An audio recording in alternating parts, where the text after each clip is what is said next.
What's up, guys? This is Austin with Overkill Wash Equipment. I'm here with my buddy Cole, who has purchased our cab over flatbed from us. Cole has a company that is Parson's Property Services, and he's located here in Jacksonville. So we're going to let him do a discussion on some of the stuff on the truck. Just wanted to shake your hand and say thank you for your business, your support. Thank you. He's been shopping with us for about the last year now. We built a box truck for him sometime last March, and we've done some different renditions with it. So he's scaling, he's growing, hungry, and need another truck to fit the demand. And this one just happened to line up with perfect timing. So let's show you guys around. All right, so I'm Cole Parsons. I own Parson's Property Services. I've been doing pressure washing and paver sealing for a little over 20 years now, and this is our new truck.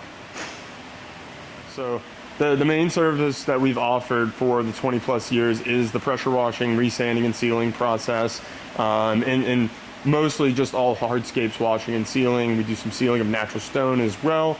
And now we're really trying to ramp up the house wash side of things, start to get a lot more house washing done, the window cleaning, and definitely now with this truck, start looking more at the commercial projects that we'll be able to tackle with this, and excited to get it in action and see what a beast it is.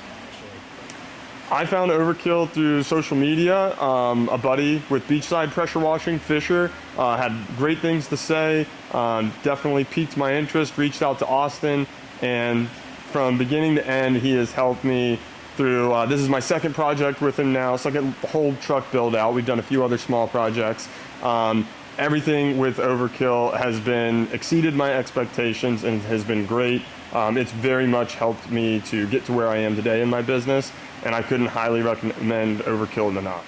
I chose Overkill for my first build with the box truck because from off the bat with Austin, his attention to detail, his efficiency in communication, and helping to really just explain what his thoughts are and helping to guide and direct you through that process was second to none. I felt very comfortable with what Austin thought would be best for the systems that we were implementing on that truck, and same with this one.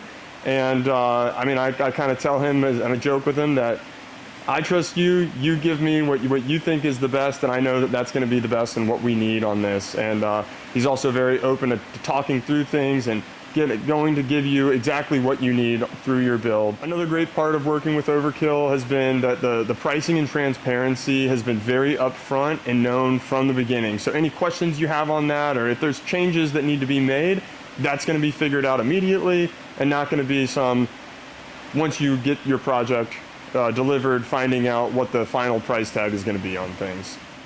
Love the way these painted engine covers came out. I think these things just really pop, and you know, the classic Honda red looks great too, but this is definitely going to be something that sets us apart from what the norm is and what people are used to seeing driving down the street. And I think this is some pretty high quality automotive paint, so it's got a nice gloss to it as well. All right, I want to jump in and put this clip in real quick. This is a long video. It's one of our longer videos. However, it is worth sitting through. There's a good bit of information in different clips once we move into the training with his crew. So keep that in mind. Wait it out. It's worth it. I promise. This was a really fun video for me to make. So just wanted to jump on here and say that real quick. Back to things with this, without trying to bore you guys to death. Basically, the pressure washer, the reason it can be off the trigger all the time is because there's a hose that goes up to the top of that water tank. Whenever you're off the trigger, water dumps in. The AR can't do that because it's pulling from a mixture of chemicals, so whenever it's off the trigger, that stuff has to go somewhere. You can't have it go back to the bleach tank, because then the water tank will fill up with water, or the bleach tank will fill up with water tank will fill up with bleach. So this red hose right there, it's about 30 foot. That's your bypass line. Essentially, that's your threshold for it filling up. So meaning that's why you can't really be off the trigger for long. It's because once that hose fills up, that's when these will start kind of overheating and the hoses start popping, stuff like that. So how long can you be off safely? I will tell you that you're about a minute and a half is what you want to be at. If not, come over and shut it off. Anytime these lights are flashing, there's one here, there's one on the hose reel over there. So they're both the same color. Whenever that is running or flashing, that means that it's on chem. That means that whatever this is set to, it's going to switch this ball valve back here from water to bleach and open the soap valve. The big thing to keep in mind with the neutralizer shut off your bleach, keep your water wide open. You'll open your auxiliary valve, and then you'll select your neutralizer. For anything, So I'm not honestly familiar speaking, you're probably not going to use it a lot starting out, because you'll find that it takes longer to switch from bleach to water with the AR and with the 12 volt than it does with the downstream. So like in theory, you can do 90% of the jobs with the downstream as far as house washes goes once you guys start getting into that. Yeah. So you're going to find you're going to pick this over anything else on the truck, and then you're probably going to pull the 12 volt out to touch up sides of the house that are dirty, stuff like that. The main reason being is it's going to take 45 seconds to a minute for it to switch on the AR over 10, 15 seconds on that. So time is money. It does the same thing. The other side of it is too, that uses a lot of chemical. So commercial aspect where it looks like this, you don't have a bunch of grass, stuff like that. Sure, it can probably help you speed up time on site a little bit, but is that really going to be more coming in clutch during like roof washing? yeah, or high volume rinsing. So do not fill them all the way up to here, because it will bleed out of this, which will leak down. So I would keep them probably in this area, somewhere in there, because also when you're driving back and forth, so these guys, make sure it is off, just so, because if you keep it on water, it'll trickle out. Gotcha. Okay. So same thing with bleach, is if you leave this thing on bleach, it's going to leak bleach all over, which is just going to start damaging stuff, especially if you leave it on after a job and you're driving down the road. It's going to drip out and it's going to splash on the truck. So you'll see these 3 elbow fittings that come out of the tank.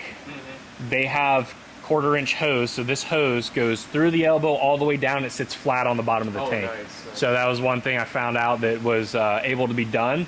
So it makes it so much better because you can suck out every last so that'll help for backing up at nighttime into the shop, or literally anything. If you're working on an area that's back there, it helps. The bottom one is your flashers for the truck. So you got your power steering and your engine fill there. That's nice. Your coolant check is that portion under the back seat right there.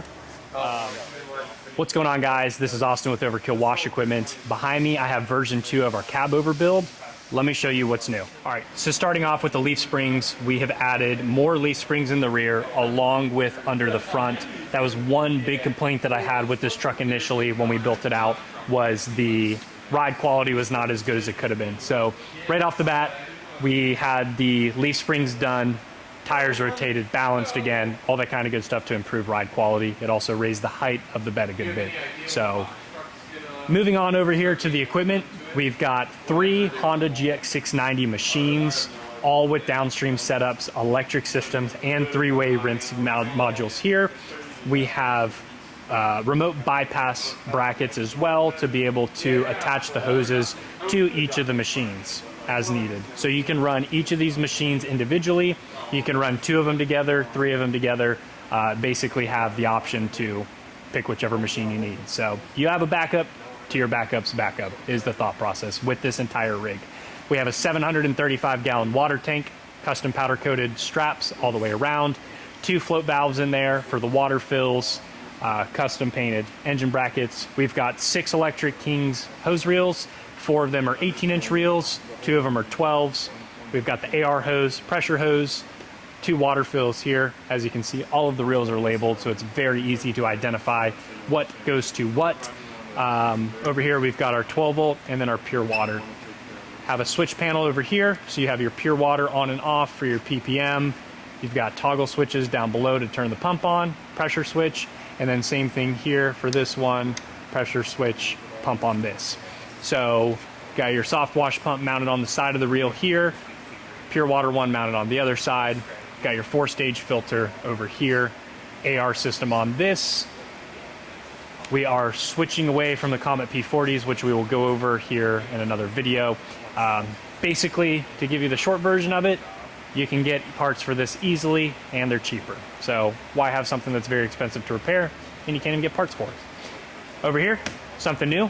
We got a dual metering system bracket. So we have our 12 volt system here, our AR system here, indicator light up here, and then there's also an indicator light on the hose reel that ties to that machine. So depending on where the truck is parked at, you can see the lights no matter what. On each side of the metering system, there are blocks to be able to select from your holding tanks. So each system can pull soap or neutralizer at the flick of a lever.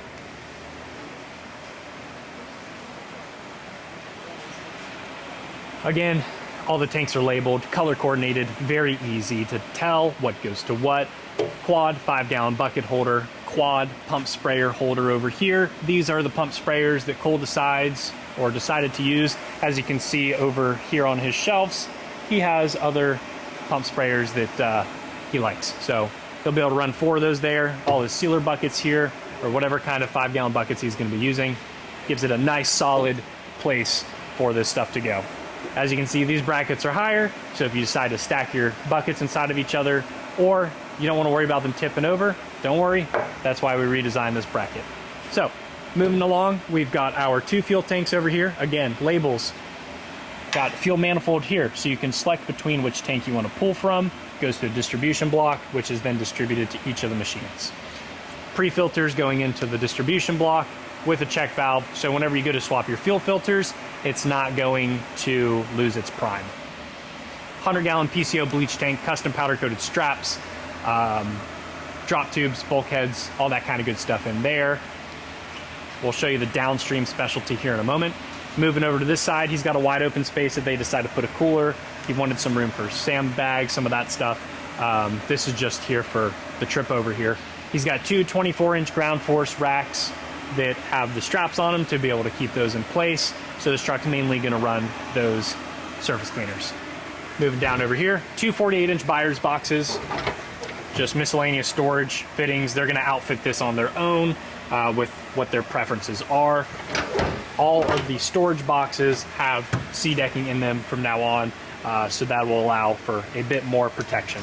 So, a couple other things. As you walk around with us, you'll see that there are some things that are lightly seasoned. This was our way to try and help him stay in a certain budget to be able to get them where they wanted to be at, along with all the stuff's functional. Another thing I want to showcase is on the truck, you'll see all of the hoses are very cleanly ran along the sides here. So now if there's a leak or he needs to swap a check valve or something along those lines, it's very easy to tell what goes to what.